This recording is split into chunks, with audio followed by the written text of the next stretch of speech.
Welcome back mga ka-review natin dito po sa ating munting channel, Pinas News Review, kung saan re-reviewin po natin ang mga mahalagang balita dito po sa Pilipinas.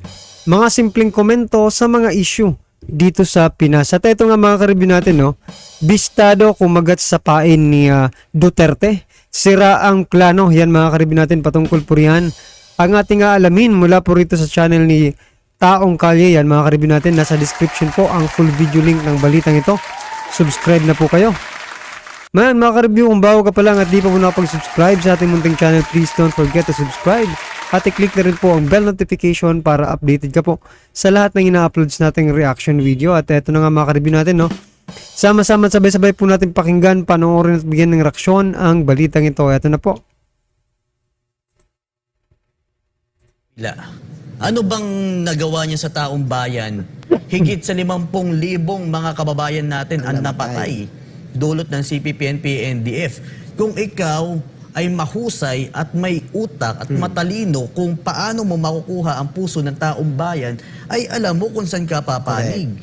Isang malaking pagkakamali ang ginawang hakbang ni House Speaker Martin Romualdez para pabagsakin ang mga Duterte gamit ang makakaliwang grupo na Makabayan Bloc. Umalma ang mga supporter ng mga Duterte sa ginawa ng Kongreso at ito ay nakita ng Kongreso. Ayon nga kay Ka Eric, gusto pala ni Martin Romualdez na bumango sa taong bayan. Bakit ang mga Makabayan Bloc pa ang ginamit niya? Na alam naman na Makabayan Bloc ay makakaliwang grupo na sumusira sa ating bansa, at nakita ng taong bayan ang panggigipit nila kay VP Sara.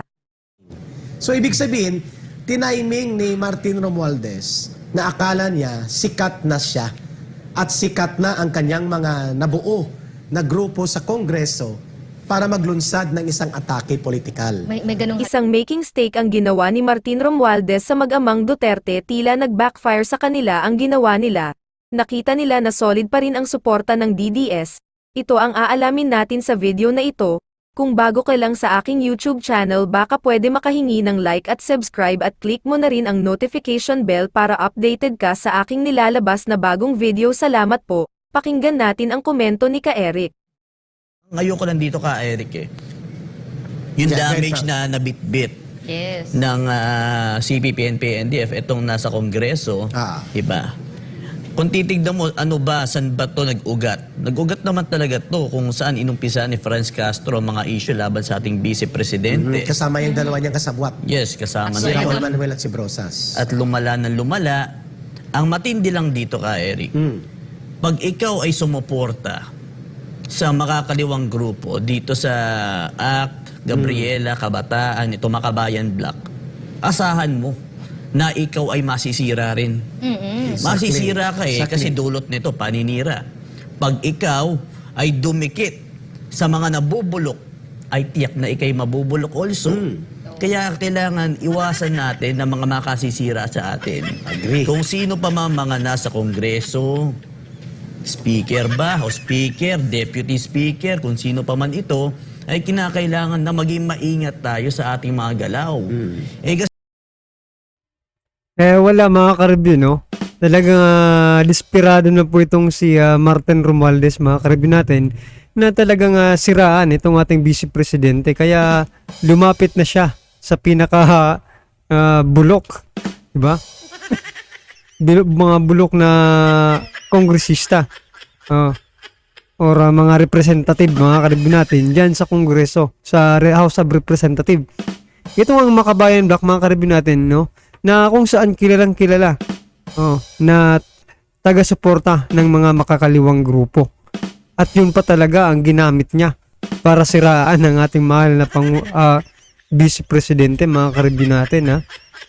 Kumbaga, desperate move ni House Speaker Romualdez, itong mga attack dog nilang, di ba? Mga Makabayan Bloc. Yan, pati si Congressman Sandro Marcos, mga ka-review natin, pinagtanggol din, no? Itong Makabayan Bloc. Nako po talaga, na kung saan, di ba? Kung hindi ba alam ni Congressman Sandro Marcos, mga ka-review natin, na nung mga kasagsagan pa lang ng election, ng pangangampanya, isinisiraan na, no, ng Makabayan Bloc yung kanyang pamilya. Pero ngayon, mga ka-review natin, kakaiba yung nangyayari, no? kung sino pa yung 'di ba, kalaban ng gobyerno, doon pa sila kumakampi. Kakaiba po, no? Kasi mababasa mo ka, Eric, kung ano ang layunin ng isang tao, kung sino ang kanilang dinidikitan. Diba? Tama. Kung saan sila sumasama. Yes. Ito, ano nangyari? Instead, di ba? Instead na ang suporta mo sana ibinigay mo sa ating vice presidente na wala naman tayong masasabi dahil ang track record ay napakaganda. Basyan lang natin is Davao City. Sapat Yes, na. sapat na. Okay na yun. Wala nang iba pa. At ang kanyang reforma na ipinagpatuloy sa DepEd, O, di ba? yung proteksyon ng kabataan, Correct. yung pag-improve ng level of quality of services ng DepEd. Very clear yung kanyang direction. Clear na yun. Tignan mo naman yung kabila. Ano bang nagawa niya sa taong bayan? Higit sa 50,000 mga kababayan natin ang napatay. Dulot ng CPP, NPA, NDF. Kung ikaw ay mahusay at may utak at matalino kung paano mo makukuha ang puso ng taong bayan, ay alam mo kung saan ka papanig. Kung may sarili kang ambisyon or something else na hindi nakalinya para sa pagpapataas ng ating antas ng lipunan, ay talaga naman mawawala ang suporta sa ng taong At Frank, bayan. speaking of ambition na gusto mong gawin, may wisdom dyan si Pangulong Duterte. Yes. Everything is about timing. Correct. Ibig sabihin, wala sa panahon at hulog, 1 taon pa lang na nakaupo ang Excited Marcos ka, administration, 2028 pa ang next presidential elections. Actually, sinisira talaga Sinira na nila kagad yung ng maaari. administrasyon. Oo. Kaya dapat makinig tayo sa wisdom ng kaalaman, sa karanasan at kasaysayan ni former President Rodrigo Duterte. Sa kanilang pag-uusap ni Pastor one time, narinig ko sa kanya, alam mo Pastor, sabi niya, everything in our life, even in government, it should always be about timing. So ibig sabihin, tiniming ni Martin Romualdez na akala niya sikat na siya at sikat na ang kanyang mga nabuo na grupo sa Kongreso para maglunsad ng isang atake politikal. May ganung hallucination sila. Yes. Ang problema nila, Brother Franco, may isang factor pa na hindi niya na-factor in. Taong bayan. Correct. When you speak about the brand of leadership of the Duterte, hindi may tatanggi na ang popularidad at influence na naabot ng ama ni Rodrigo Roa Duterte ay umaabot pati sa pagsuporta at pagtanggap ng mamamayang Pilipinong mayoriya sa kanyang anak na ngayon ay Vice Presidente, one proof. So yun nga po mga karibin natin, no? May nag-comment nga po kanina, di ba? Sabi niya, ano po ba ang nagawa ni Romualdez, mga karibin natin, sa ating bansa? Na kung umasta siya, ganito na lang, di ba? May nagsabi nga na parang presidente rin daw itong si Romualdez kung gumalaw, di ba? Ano po ba yung mga nagawa ni Romualdez, mga karibin natin? Parang sa Yolanda, wala rin naman siyang nagawa kasi, di ba? Wala naman siya doon nung nangyari yung Yolanda, mga karibin natin. No?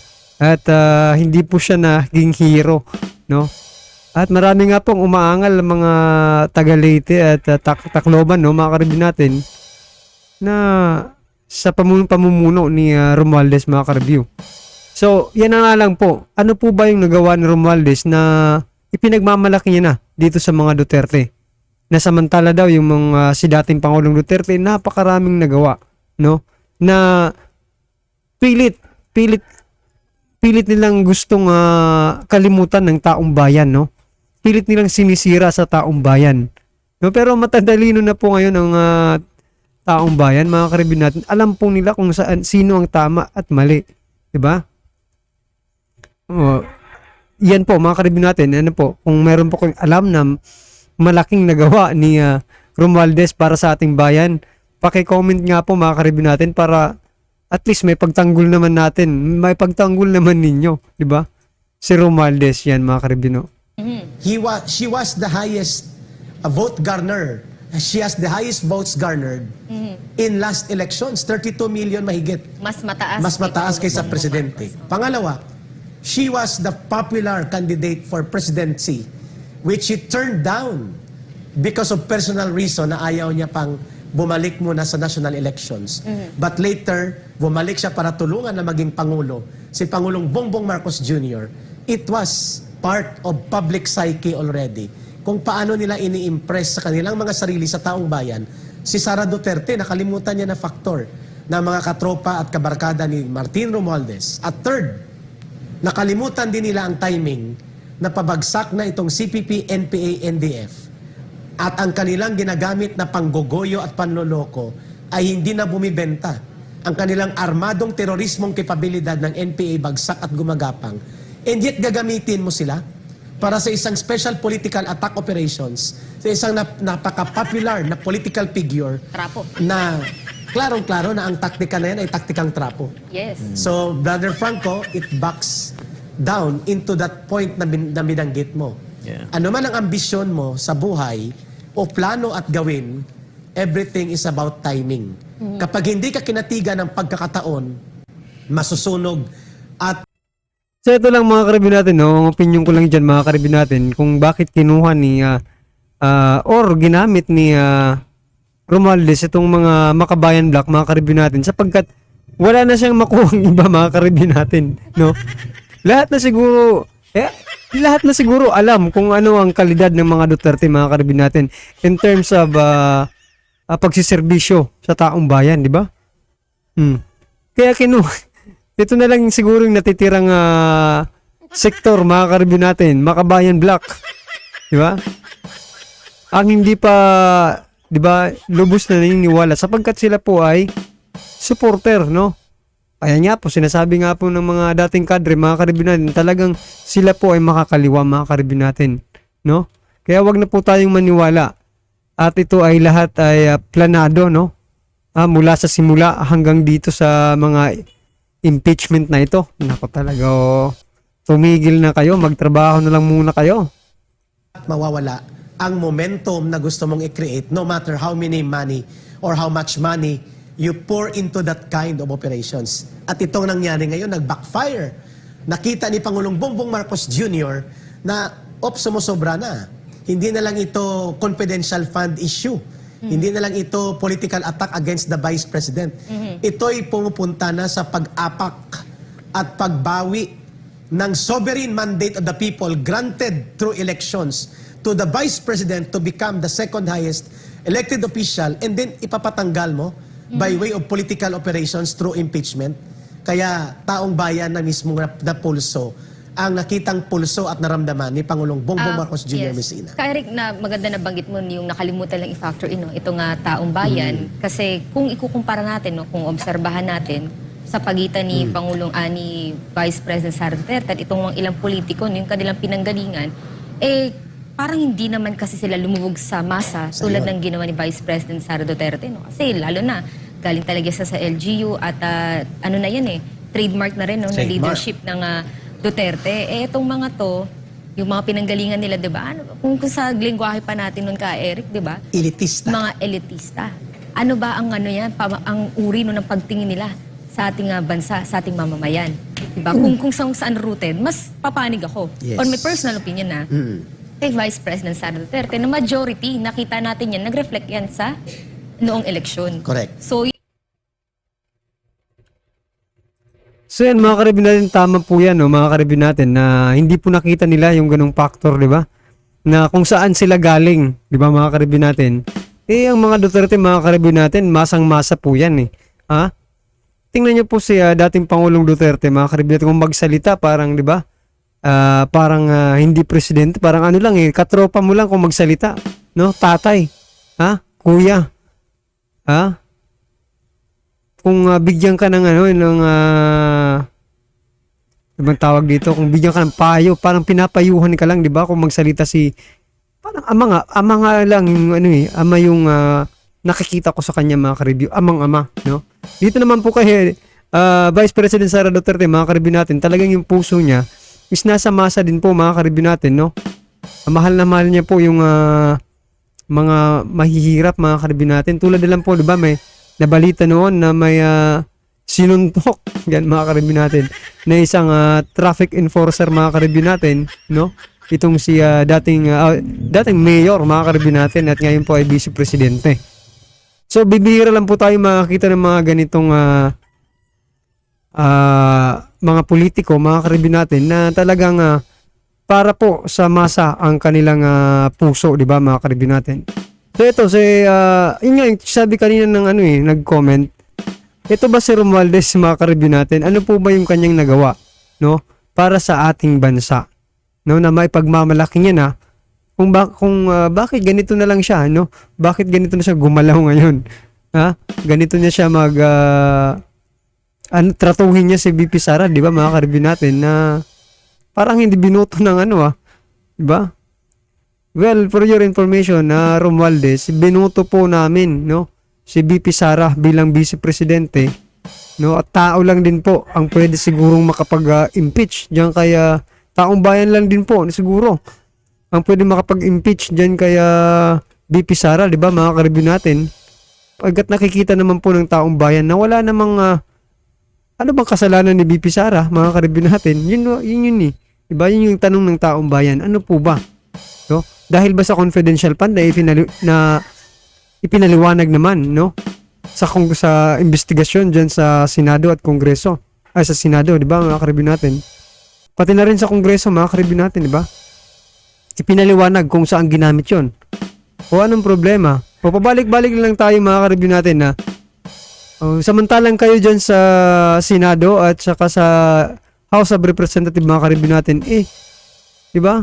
Pinipilit din kayong ilabas ninyo ang inyong mga libro, di ba, mga karibyo natin, no? Sabi po ni Tatay Digong, di ba, na ilabas nyo yung mga mga libro ninyo, no? Book of accounts, di ba? Bakit hindi nyo nilalabas? Kasi nga, di ba, alams na. Well, anyway, mga karibyo natin, ano man po ang inyong reaksyon patungkol po rito sa naging balitang ito? I-comment lang po sa baba para at least alam po ng ating mga kababayan ang inyong pong reaksyon patungkol po rito, right? At huwag din po kalimutang mag-subscribe, kaya Taong Kalye yan, mga karibyo natin. Nasa description po ang full video link ng balitang ito. Subscribe na po kayo. Taong Kalye, may mga karibyo. Maraming salamat po.